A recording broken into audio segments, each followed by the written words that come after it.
大家好，欢迎回到松说新语。那大家屏幕上看到的呀是德国的汉堡港啊，那这个红色的区域呢是原东德啊，它的这个区域，整个德国呢就是这条线啊这个范围内的。我们特意把东德标出来呢，也是为了显示汉堡港的位置的实际的具体位置哈。那汉堡港啊，全称叫 Hamburger Hafen and Logistic Egg 啊，简称叫 HHLA。我们为什么要谈它呢？大家知道啊，中国呢刚开完一个大会是吧？大家比较议论。那开完会呢，很快就有人来送礼了，是谁呢？就是德国的总理 Scholz， 或者叫台湾翻译叫肖尔茨啊，不管舒尔茨和肖尔茨吧。这位总理呢，可能会成为西方世界在疫情之后那么在中国还是疫情之中首位访问中国的西方领导。那当然争议也很大了。我们先来说一下这个汉堡港啊，汉堡港啊，它实际上是一个内河港口，我们可以看一下。它实际上离这个北海呀，离入海口还有110公里。那当然啊，因为这个河呢也比较宽，可以看到我们做的视频里边呢，所以呢也比较深啊。经过这个疏浚以后啊，这个可以走吨位很大的船。所以汉堡港呢，它的这个位置呢，又处于这个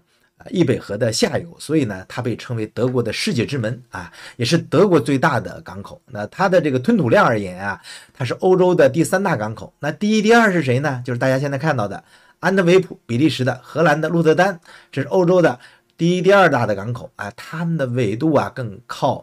更低纬度一些。那么汉堡港呢，显然是更靠上一些。那我们看一下这个货流量的图，这是实时的全球的货运就是轮船的位置的地图。可以看到啊，在安特卫普这个位置，在鹿特丹这个船的量可以看到是更密的，是不是那当然在汉堡呢就要稀疏一些了汉堡是在这个位置Hamburg 在这个位置，这是汉堡那看完这个地图就是说为什么要讲它呢？因为那汉堡港2014年的时候呢，它已经能处理到接近1000万个标准箱那么它的港口面积呢接近80公里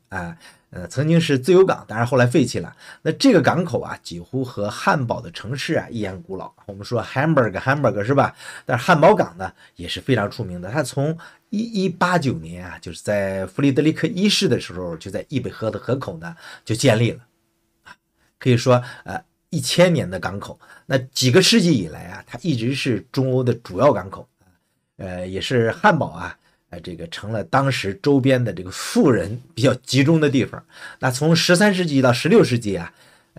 当时是汉萨同盟时期。大家知道这个汉莎航空，其实汉萨汉莎是有译法不一样，它是一个意思，在德语里边。这个汉莎同盟我们就讲汉莎同盟了。那当时呢是德国著名的这个一个经济联盟是在神圣罗马帝国和这个条顿骑士团他们之间的城市之间的这么一个商业政治的联盟以德国北部的这些城市为主。是那个时候汉堡呢就作为海运贸易的这么一个中心贸易节点可以说和当时的话呢仅次于这个吕贝克随着美洲的发现和这个新兴的这个跨大西洋贸易呢，汉堡港就一跃超过了德国的其他港口那么到了19世纪下半叶汉堡呢就成了中欧跨大西洋客运和货运的主要枢纽从1871年开始呢，它就成为德国的主要贸易港口。那在它的时代汉堡这个美国的航运公司是世界上最大的航运公司从1888年起呢，这个汉堡港在易北河各个部分呢开始定期渡轮那么在1888年呢还建立了自由港这个使汉堡港的地位呢在当时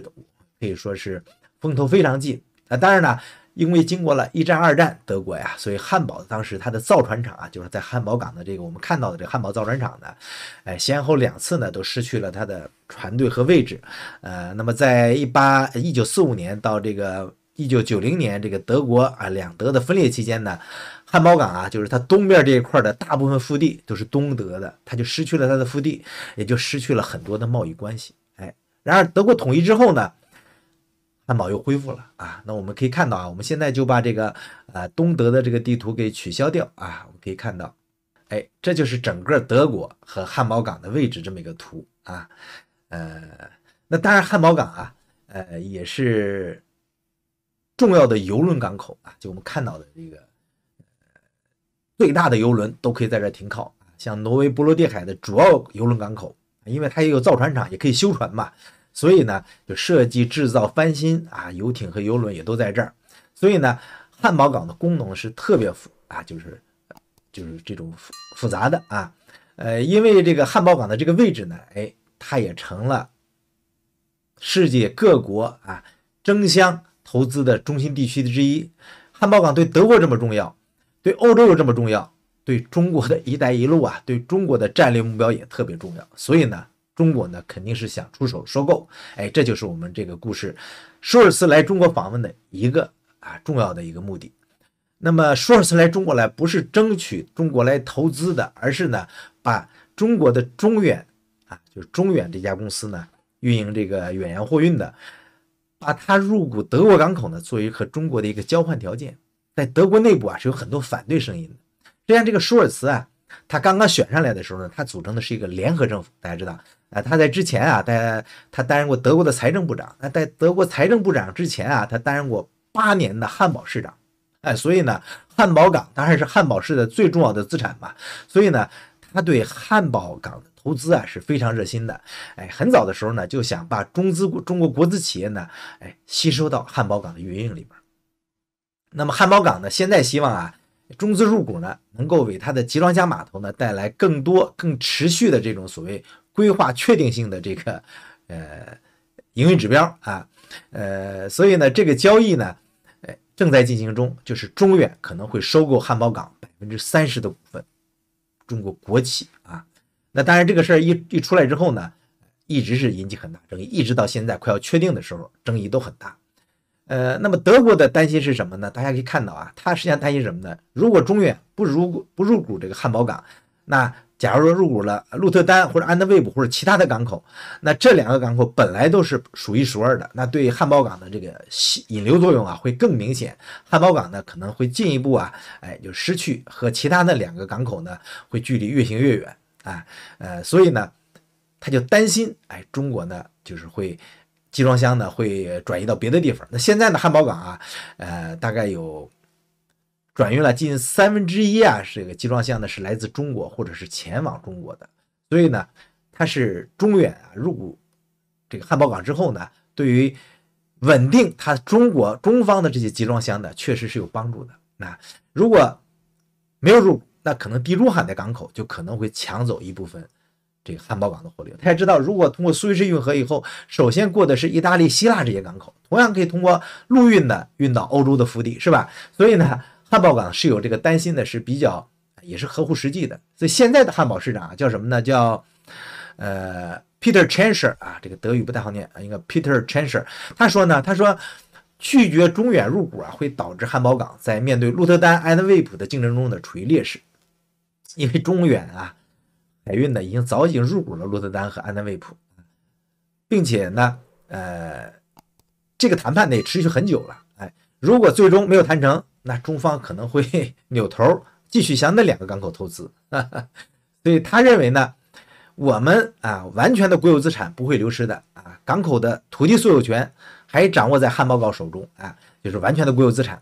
也不会对德国的关键这个所谓基础设施构成威胁。港口的营运权100%也是由汉堡港务局负责。那当然这是他的说法。当然联邦政府这一级他不是这么说的。这个如果中远就是 Costco 如果接管了这个港口运营商，那么汉堡港口就是它的这个股份呢再加上之前的股份至少能占到1/3。由于这个涉及到基础设施呢，所以呢就启动了这个投资审查程序。那么在这个审查过程中呢，德国总理呢他现在呢没有把这个项目登记在联邦内阁最终拒绝的清单上，但是呢总理办公室呢也没有把这个列入议程。所以呢现在呢他想自己就拍板决定，你现在内阁呢没法开会来禁止这个事儿。那现在呢总理办公室呢也试图和这个联合政府的其他部门呢能达成一个妥协方案，让这个交易最终取得批准。现在是还没有得到政府的批准像德国经济部、内政部、国防部、交通部和财政部呢，包括外交部都特别强调了2点的拒绝原因，就是如果达成交易那么中远集团呢将不仅可以财务上参与，而且还会在决策中呢拥有这个发言权。因此外呢因为中国呀已经是港口的主要客户了，如果再参与码头建设，那就是可以说客大欺店了，是不是？你又入股了，那欧盟可能都会反对啊，因为你占的太大了。还有一个关键原因就是什么呢？就是俄乌战争爆发之后啊，德国的政坛对中国的态度发生了整体改变，原因就不用我说了，因为中国支持俄罗斯嘛。所以呢，德国呢是一个联合政府，我们前面说过呀，没有绝对多数的这个执政党，所以呢，无论是社民党执掌的这个国防部啊，什么内政部，还是绿党执掌的这个经济部、外交部，或者是自民党执掌的这个财政部、交通部，都担心中国呢将来可能会利用啊它的经济影响力来贯彻自身的这个所谓地缘利益、地缘政治利益，所以呢，都对这个中资入股，就是 Costco 啊入股这个汉堡港呢持反对态度。但是德国总理舒尔茨啊依然不愿意喊停这个交易，在拖，还没有把这个事儿列到联邦内阁会议的议论日程上。按照这个现行法律的话呢，如果联邦政府最终无法在10月底之前达成共识的话呢，中原入股汉堡港的审批就会自动通过，这个拖字数是吧？所以现在呢，舒尔茨呢好像在力排众议，要在11月份给中国政府献上大礼，成为首个访问中国的西方政要。大政要啊，小官就不算了。那这个事儿呢，可以说在国内是受到比较大的反对声浪的啊。那么包括自民党籍的德国联邦司法部长啊，也在公开表态支持自己的6名内阁同僚。他说呢，任何德国的基础设施呢都不能被中国政府所掌控，关系到德国的独立自主。包括这个联合执政的绿党主席呢，也对总理府啊一意孤行表示不解。他说面对中国的时候，我们应该吸取和俄罗斯的这个教训，不能再增加新的依赖性。就是北溪嘛，北溪管道的事儿是吧？现在德国面临着可能会部分受冻的这么一个威胁，天然气呢在四处找。另外一个联合执政党呢也在反对，说他呢过于天真的对待中国的当权者，说这个他的意思是说中国政府啊只追求这个利益，但是这个不符合我们的利益，是我们的贸易伙伴，但体制上和我们是不一样的。那么现在中远集团啊已经是全球第3大的海运商，参加了这个全球50多个集装箱码头的运营，包括荷兰的鹿特丹、西班牙的比尔巴鄂、希腊的比雷埃夫斯、意大利的瓦多14个重要的欧洲港口。这个回头我们可以专门做一期，把这14个港口给大家标出来，讲一讲每个港口的特点。所以呢，汉堡港将会是中远在欧洲布局的最后一个环节。是如果收购汉堡港成功，这将是给20大的一个大礼呀。所以在这个案件之前呢，汉堡政府呢，一直是以基础设施不应受境外势力影响为由呢，对外资入股港口持拒绝态度。但是呢，碰到中国了，这个汉堡政府就大开绿灯，确实是让人吃惊，这也是内阁反对的原因。所以呢，中沽入子汉堡港，可能会让这个同样是海运公司的中运这个中远海运获得不正当的竞争利益。所以呢，德国企业迄今呢，它没有办法在中国入股港口。你想想这个道理，而中远呢可以入股德国最大的港口，这个事儿确实是听起来德国人也接受不了。那关于这个事儿争议是非常大的。在当年在2009年中国入股希腊的这个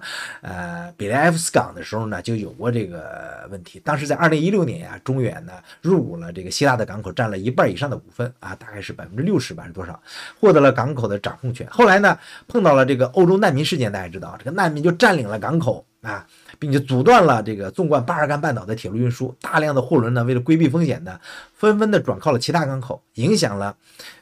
比雷埃夫斯港的生意。这时候呢，中国驻希腊大使直接和希腊总统交涉他当时叫齐普拉斯嘛，要求他立刻把临时难民营以及铁路进行给我清场。这个希腊的总统真照做了。所以呢，他们认为呢，你入股了我，你可能会影响我国内的政治，这也是他们拒绝目前拒绝在联邦这个层面上批准中国入股汉堡港的主要原因。那么大家可以看到我们这个全球的这个航运的这个地图可以看到在整个欧洲遍布着无数个港口几十个大港口，上百个小港口，特别是在地中海，大家可以看到从瑞士运河出来之后整个欧洲呢和全世界的这个物流上的勾连呢，除了沿着大西洋从非洲沿岸走之外呢，沿着地中海周边呢，都在有这么多的船在运营。所以现在中远呢是其中的一个重要的环节。他们担心中远的原因是什么呢？也是因为中远呢是纯粹的国企，简单说就是共产党控制的企业，以后中远的船员就有上万名的党员，而且要遵守中国的外交纪律。你像几乎上百艘的船上都有党支部啊，每个船上只要几十名党员。并且呢，桌上都摆着小红书啊，有各种各样的，比如说增强4个自信的这个墙上的标语啊，就让外国人看了以后呢，觉得哇塞，你这就是是不是敌对势力啊？是不是是我们的敌对势力啊？所以这个事儿呢，到现在为止呢，德国联邦政府还没有批准。那么现在根据这个国际形势的特别发展，特别是今天中国政局的变化，我相信啊，对于中国入股汉堡港，中国政府目前在执行层面上肯定是想势在必得，给德国施加各种各样的压力。如果成功了，这对于在疫情封控中的中国，还是对于刚刚开完的共产党的大会，都是一份大礼。而这个舒尔茨一上来呢，他其实态度呢是比较暧昧的啊。他比这个前面这个德国老太太总理呢，看起来是嘴上强硬点，实际上他的腿呢看起来是更软。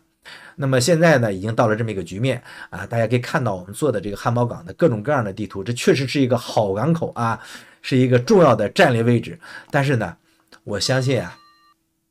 这个里边不简单，最后呢，很有可能双方会达成某种妥协，